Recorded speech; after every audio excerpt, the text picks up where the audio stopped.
दक्षिण न्यूज में आपका बहुत बहुत स्वागत है। मैं हूं आपके साथ अबरार उल हक। मणिपुर में हुई हिंसा को लेकर अब विपक्षी दल एकजुट हो रहे हैं और उन्होंने कई गंभीर सवाल खड़े कर दिए। दरअसल कांग्रेस पार्टी के राष्ट्रीय अध्यक्ष मल्लिकार्जुन खड़गे ने इस पूरे मामले पर जिस ढंग से अपने पक्ष को रखा है और ये कहा है कि देश के गृह मंत्री, देश के प्रधानमंत्री को इस बात की चिंता नहीं है कि नॉर्थ ईस्ट का एक बड़ा राज्य मणिपुर जल रहा है और लगभग 2-3 महीनों से इसकी कोई सूद लेने वाला नहीं है।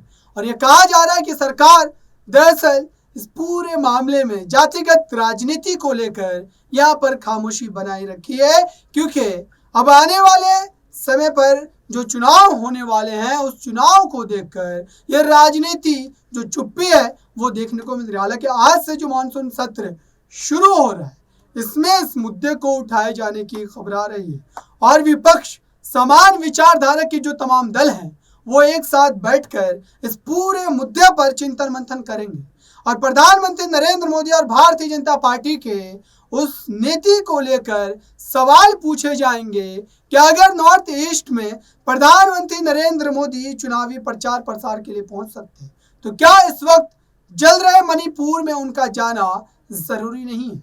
वहां पर स्थिति इस कदर भयंकर हो गई है कि जो पुलिस प्रशासनिक अधिकारी हैं वो भी एक दूसरे के खिलाफ लड़ते हुए नजर आ रहे हैं।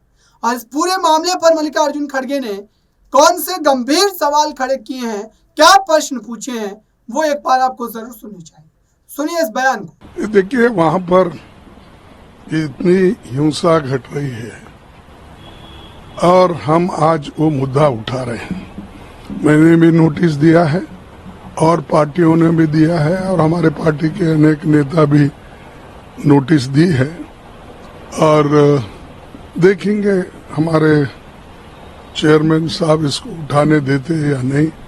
हम ये चर्चा करना चाहते हैं क्योंकि कम से कम 80 दिन से ये घटना घट रही है। जब 80 दिन से घट रही है इसके ऊपर प्रधानमंत्री चुपचाप है और वो फ्रांस, इजिप्ट, उधर इधर सब जगह जाके आए, यूरोपियन कंट्रीज का दौरा किए, लेकिन मणिपुर उनको याद नहीं है।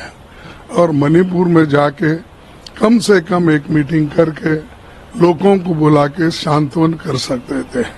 वहां पर रेप चल रहा है, महिलाओं को सड़क पे लाट के उनको मारपीट कर रहे हैं, उनके घर लूट रहे हैं और आज गैंग रेप हो रहा है। तो इसे सब चल रहा है तो मोदी साहब का इसको याद नहीं है। जब आपको समय 38 पार्टी को बुलाने का समय है, क्या एक घंटा अपने इतने बड़े आपके पास तो हेलीकॉप्टर्स है और आप सुरक्षित जाके सुरक्षित आ सकते हैं और राहुल जी के पास कोई व्यवस्था नहीं थी तो भी वो लोगों में जाकर मिले और उनसे बात किए, लेकिन आपके पास इतनी व्यवस्था रहते हुए भी सरकार का सब साधन आपके पास है तो आप क्यों नहीं जा रहे? आप चुनावी प्रचार में ही फिर रहे हैं। इस 80 दिन में भी उन्होंने बहुत से जगह अपने चुनावी प्रचार के भाषण करते फिरे। अरे चुनावी प्रचार चुनाव आने के बाद करो, लेकिन सरकारी पैसे पे चुनावी भाषण करते फिरते हो। लेकिन मणिपुर के जो इतना बड़ा दंगा हो रहा है, लूट हो रहा है, फसाद हो रहे हैं, महिलाओं की इज्जत जा रही है, घर डिस्ट्रॉय हो रहे, कार जल रहे हैं, सब कुछ हो रहा है, लेकिन प्रधानमंत्री अनदेखी कर रहे हैं। इसका मतलब यही है कि वो किसी ऐसे दुखद घटना में शरीक होकर लोगों को समाधान करना और उनका समस्या को सुलझाना नहीं चाहते। इसको क्योंकि वो खुद ही ये चाहते कि ऐसी अशांति रहे। अगर वो चाहते शांति रहे तो जरूर प्रधानमंत्री कोशिश करते थे। सर, क्या ऑपोजिशन की डेलीगेशन जाने के लिए डिमांड आप लोग करेंगे मणिपुर जितनी जल्दी हो सके? ये देखो, हमारी पार्टी से तो हम जाके आए हैं और हम जाने और लोग हम तो अपोजिशन पार्टी जाकर आने से पहले प्रधानमंत्री तो जाना चाहिए ना। ये बात तो और है, हम अपोजिशन पार्टी, हम तो डिस्कशन पहले चाहते हैं, डिस्कशन के बाद फिर हम ये भी चाहेंगे कि अपोजिशन पार्टी वालों को लेकर वहां पर जाओ, जो वस्तु स्थिति है वो दिखाओ, लेकिन वो तो आप नहीं कर रहे हैं। सर, अगर सरकार चर्चा को तैयार होती है जो कहा जा रहा है, तो मणिपुर को लेकर प्राइम डिमांड आप लोगों का क्या होगा? देखो, हम चर्चा के लिए अगर वो तैयार हो गए, तब अब सब पार्टी का हमने मीटिंग अब 10 बजे बुलाया है, वो किस तरीके का डिमांड हम रखना चाहिए अब तय करेंगे। सर, बीजेपी कह रही है पुरानी बोतल में नई शराब है इंडिया नाम, अगर इस नाम से कोई फर्क नहीं पड़ता है तो इतना हायतौबा क्यों बरपा है? थाने में एफआईआर होता है, चुनाव आयोग में कंप्लेन किया जाता है।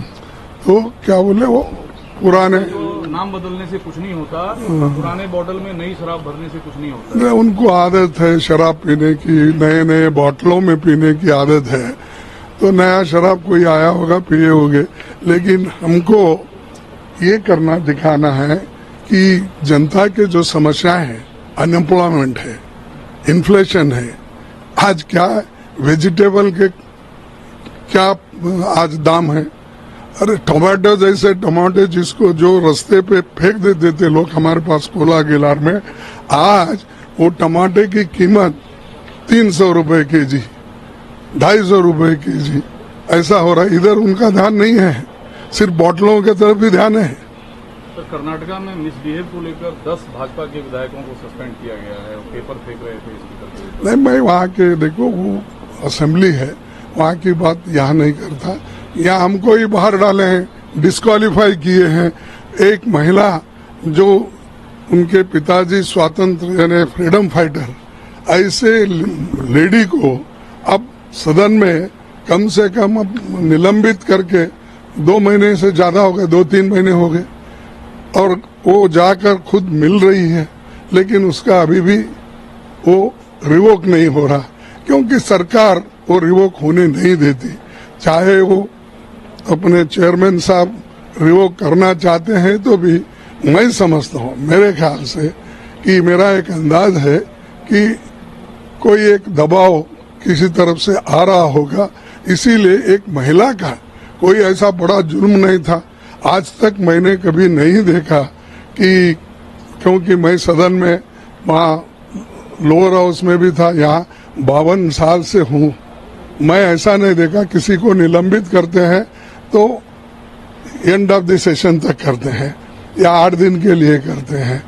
ये तो बड़ा अजीब पनिशमेंट मेरे को दिख रहा है। एक तरफ तो डिस्क्वालीफाई हो रहा है, हाँ, छोटे से बात को लेके, एक तरफ तो हाउस में जो हमेशा अपना डिमांड रखते हैं और हमेशा ये होते रहता है, तो उसके लिए तो रोज वो सस्पेंशन के ऑर्डर निकाल के आज उनको बाहर। तो आपने सुना, अब इसके बाद ये कहा जा रहा है कि मॉनसून सत्र में जाहिर सी बात है कि मल्लिकार्जुन खड़गे ने पहले ही इस बात के जो है संकेत दे दिए हैं कि इस पूरे मामले पर वो गंभीरता से प्रश्न पूछेंगे, और साथ ही राहुल गांधी का जो मणिपुर का दौरा हुआ था बीते कुछ दिनों पहले, उससे भी जोड़कर ये पूरा मामला देखा जा रहा है, क्योंकि कांग्रेस पार्टी के पास एक राजनीतिक मौका है कि वहां के लोगों को अपने साथ जोड़कर राजनीतिक रूप से एक मजबूती पैदा की जाए और कांग्रेस पार्टी को एक विकल्प के रूप में जो प्रस्तुत किया जाए।